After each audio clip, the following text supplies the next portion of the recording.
Hello and welcome to another edition of Tribulation Ready Survival. I'm Michael and I'm going to continue on here with our topic of bug out bags, or SLBs if you will. And so what we've already talked about in the last video was the bags and some general contents of things that you might have around the house. So in typical military fashion, we're going to, now that we've given you that basic information, we're going to progress and make it even better. So what we're going to do is we're going to break down your bug out bag, or your SLB, and we're going to break it down into a few categories. So here's what we're going to break it down into. Today we're going to focus on food. Later we'll work on water, shelter, fire, and safety. And there's going to be, inside each one of these topics, there's going to be some tools and some other tips and tricks that go along with that. And so we have many videos that we're going to break this down into. So let's talk about food today. Okay? So, you know as well as I do that just doing your day-to-day activities, you get hungry. And some people eat 3 meals, 4 meals a day. When and if you have to get your bug out bag or your SLB and get on down the road, whether it be in a car or on foot, or however you plan on getting out of the place to flee, you're going to have a limited space for everything that you have, and that includes food. I have found that in most of the bags that I've put together, I can only carry maybe at the most 3 days worth of food, and that's rationing it. Due to the fact that it's very heavy, it takes up space, and I mean, it's almost a hindrance, but it's a necessary evil, if you will. So let's talk about some of the foods that you can possibly get that you can grab quick or have in your bag, and that are ready to go. So I've got a couple of examples. One is freeze-dried. At one point, my wife and I used to sell freeze-dried food for a very large company, and it's actually a very good product. For most companies are similar. And when I say that, the product is very similar, and the process, how they make it, is very similar, but doesn't always taste the same. But one thing is very sure about freeze-dried food: it doesn't weigh very much, because they take all the water out of it. So freeze-dried food still contains all the original calories and most of the flavor of the original food, of the food before it was freeze-dried. It just doesn't weigh as much, and sometimes you can actually put more food in a smaller space. For example, you can get the same amount of food in one can of fruit cocktail, or whatever size of can this is. I don't know what you call it. But this kind of can, your normal can size. You can get this amount of food in half of the space because there's no moisture in it. So freeze-dried food is an option. It is rather expensive because it's processed to freeze-dry and then packaged. But one of the drawbacks of freeze-dried food is that what makes it good is what also makes it bad, is it doesn't have moisture in it. So when it comes to consuming freeze-dried food, you have to provide the moisture in one way or another. Either you get it from a container that you have, or if you want to eat it straight from the can or from the pouch, your body will supply the moisture for it. However, the one thing I will, and I've done this myself, is I would caution you on freeze-dried food. If you decide to consume it because you need the calories and you don't have any way to rehydrate it, you are going to dehydrate your body. And that can very quickly lead to a dire emergency, even worse than where you're at. So with freeze-dried food, you need to have a sustainable water source so that you can rehydrate the food and consume it without dehydrating yourself. But like I said, it's pluses and minuses. Water is just something, it's just really heavy. So speaking of which, the next option is canned goods. So you can stock up on a whole bunch of these. This can weighs 15 ounces, so just under 1 pound. That's pretty heavy. I don't want to carry a whole bag full of these because it's going to get so heavy to the point where I'm going to just start eating it when I don't need to, just to lighten my bag. Or I'm going to get to the point where I'm tired of carrying this much food and I have to sit down and do whatever I got to do or start chucking it. It's just heavy. It's really heavy. And you'll see this can later. We'll do some other things with it. But canned goods. Another thing about canned goods is this can only has 60 calories per serving, and it has 3.5 calories, so 6 and 3, 250, 300 calories. Do the math, I'm not very good at math, but 300 calories, we'll say, in one can of this, whereas freeze-dried or other foods that we're going to talk may have more calories, and in a fleeing situation or an emergency situation, you're going to need a lot of calories really fast, and you're going to need more calories than you normally would. So just take your average 2,000 calorie diet and double that. You're going to need those calories because you're going to be doing things that you wouldn't normally do in your daily life. So canned goods also come in different sizes. Again, it's about weight and they're heavy. I wouldn't recommend carrying many canned goods like this in your rucksack. It's like I said, it's a big weight issue for me. So another option is what people call military meals or meals ready to eat, MREs. But they're not just military meals. They also make civilian versions, basically the same, and they have a lot of calories. They're very full of calories. They even have moisture in them. They're not freeze-dried, but they are very full of preservatives. When I was in the military, I ate a lot of military MREs, and they're pretty tasty, but they all have kind of the stuff in it that you wouldn't necessarily want in a regular meal, but you get full. But one thing I would caution about any of these that you don't really have much control with the MREs or even some of the freeze-dried is that if you're eating biblically clean like me and my family, then you're going to have a difficult time with MREs because they contain so many ingredients that you may or may not know what is clean and what is not. And we choose to put in our bodies things that are biblically clean. So that's probably not going to be an option for us. It may not be an option for you. And I will tell you that the civilian or the MRE versions, the military MREs, are very expensive. You may be paying anywhere between $8 to $10 for one meal. Granted, it does come with courses and some other things. May or may not be worth it. Again, they're heavy because they have moisture in them. But it might be an option for you. Again, you may only get a couple, 3 or 4 of those. They take up quite a bit of space, way more than a tin can and way more than freeze-dried. So another option that I have, and I may not be covering every single option, is that if you're freeze-dried, you can substitute things like foraging. If you want to forage along the way, wherever it is you're going, you got to know what to eat that is healthy and the things that are not poisonous to you. So you're going to have to train yourself on what you can and can't eat, because a lot of things out there in the wild or outside of the grocery store may try to hurt you, and then again you're in trouble. So you can forage.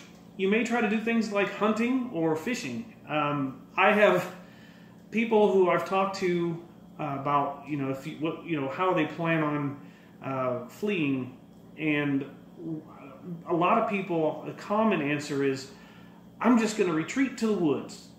Well, sure, you can retreat to the woods where you can hunt and maybe where you can fish, but don't a lot of people have the same idea. So if you're out there and 1,000 other people out there are trying to hunt and try to fish, and it's going to get overpopulated with hunting and fishing, and underpopulated with food to eat. So that may not be an option. That is not something that I would bank on. It's not a guaranteed thing, but it is an option in some cases. So there are maybe a few other options here that I haven't quite explored. I mean, there's always, just whatever you can find in a bag at the store and throw it in there, rice or beans or, whatever you want to do. But again, you got to have water. You've got to cook a lot of that stuff. And the preparation is going to require more things than you can just put in your bag and cook and get ready to go easily. So if you're going to do any of these options here, you're going to need a couple of, maybe some more tools to go along with it.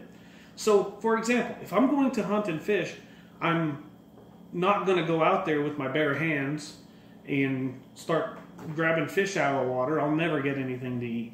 I fish a lot. I have taught myself to fish, and I've learned from other people their fishing techniques, and some of them work, some of them don't.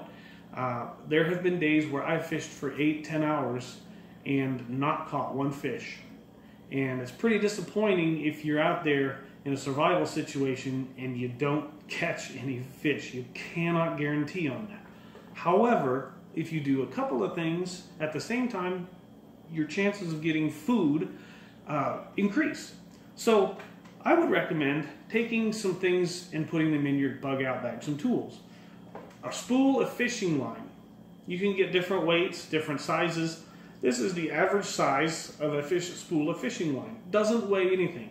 It doesn't weigh but maybe a couple of ounces, and you get 300-400 yards of fishing line on here, and then you can carry a small container like this, and you'll have almost everything you need. You'll have everything you'll need to catch a fish, with the exception of a stick. And you can tie this onto a stick. You can have all the fishing weights you want. You can have all the hooks. You can have you even get live bait if you want, crickets and worms and all kinds of things. Something like this. Hang it off some trees, put it on some sticks, put it in the water, with bait on it, of course, and you may be able to catch a fish that's able, to feed you and however many other people. Like I said, it's not a guaranteed thing. Again, with hunting, I have only been hunting a few times. I wouldn't consider myself even an amateur on that. And I can't guarantee that I would be able to, just hunting alone, would be able to provide enough food for my family, let alone just myself. So again, that's not a guaranteed thing either. But either way, if you catch a fish or you catch some game, turkeys, goose, or whatever you get, you're going to want another tool, because you're not just going to catch the fish and do something to cook it or whatever and not prepare it. So you're going to want to get some of the stuff off of this. And so I would recommend, this is what I use. It's kind of a multi-purpose knife. I'm not going to tell you what this is, but it's a very sharp, very nice knife. It comes with a plastic cover. And of course, you can tell I've used it. I've been sharpening it and whatnot. But it's sharp enough that I could fillet a fish with it. I can cut rope with it. I could skin an animal if I caught an animal with it. I can do lots of things with a very good sharp knife. This was less than $20. I'm not going to give you the brand. If you want to email me, or if you want to ask me down in the comments down below here, I'll let you know what this is. I'm just not going to advertise for them today. Although it is the best knife I've ever owned for bushcraft and fishing and doing all types of things. So we'll talk about that. If you want to know, let me know. But again, a tool that you have to have if you're going to process any sort of game. And so, again, another thing that you have to throw in your bag, and you got to think about, or have on your bag and think about weight. So we've talked about the types of food. We've talked about even some ways to get that type of food. But now you need to think about a couple other things. We were talking about cooking the food. If you have to cook it, some of it, like I said, just add water. Fish, you're probably not going to want to eat raw. Game, you're not going to eat raw. So what you're going to have to do is you're going to have to cook it. And there's multiple ways to do it. We will go over in one of the next couple of videos how to cook. I'm not a cook as far as a chef or classically trained anything on that, but I can start a fire and I can cook something to the point where it's safe to eat. Okay? That's about as basic as you need to be, and that's where I'm at. So you're going to need fire. You're going to need maybe a pot or a pan, or you're going to be able to cook without those by spearing it with a stick and still having it over the fire, a spit, if you will. So you're going to need different methods, different tools to feed yourself. And we're not even talking about people with special diets. So we have people in my family that have special diets, some that don't eat meat. We have some that have diabetes problems. We have all kinds of things just in my family alone. So you have to plan for your family how you would like to eat and what you're going to eat and how you're going to get it.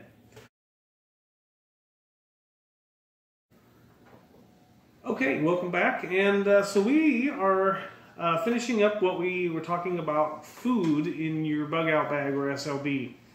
And so we've gone over types of food. We've gone over some tools that you may need, or at least think about, even some simple ways to procure some food, some fishing and whatnot. And so at this point, hopefully you have enough information that you can take that and start putting some food in your bag that you're going to like, that's going to be good for you, that is going to meet the needs that you need. And so hopefully we've covered that topic pretty well. I want to move on to some of the comments. Most of the comments that I've received were very positive, and I thank you guys all for watching. Those who have subscribed, I thank you very much for that. Please let your friends and family know if you think they might be interested. Please, I like to get in contact with you guys in the comments, or even if you want to email. That's great. I don't know everything, but I know a lot. And if I can help you guys out in some way, that would be great. I would love to answer any questions that you may have. And if I don't know the answer, I will sure do my best to try and find it. So speaking about the comments, I want to let you know I got a comment from a subscriber, or from a viewer anyway, who went on to ask me about Matthew 6:25. And I'll just read it to you and kind of let you know what I think of it at the end. So it says, "Therefore I say to you, do not worry about your life, what you will eat or what you will drink, nor about your body, what you will put on. Is not life more than food, and the body more than clothing? Look at the birds of the air, for they neither sow nor reap, nor gather into barns, yet your heavenly Father feeds them. Are you not more value than they? Which of you, by worrying, can add 1 cubit to his stature? So why do you worry about clothing? Consider the lilies of the field, how they grow. They neither toil nor spin.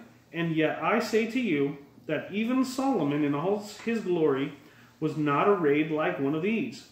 Now, if God so clothes the grass of the field, with which today is and tomorrow is thrown into the oven, he will not much more clothe you, O you of little faith?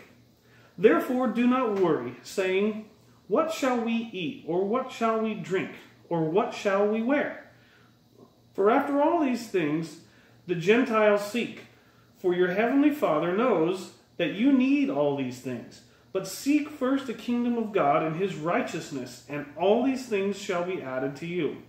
Therefore, do not worry about tomorrow, for tomorrow will worry about its own things.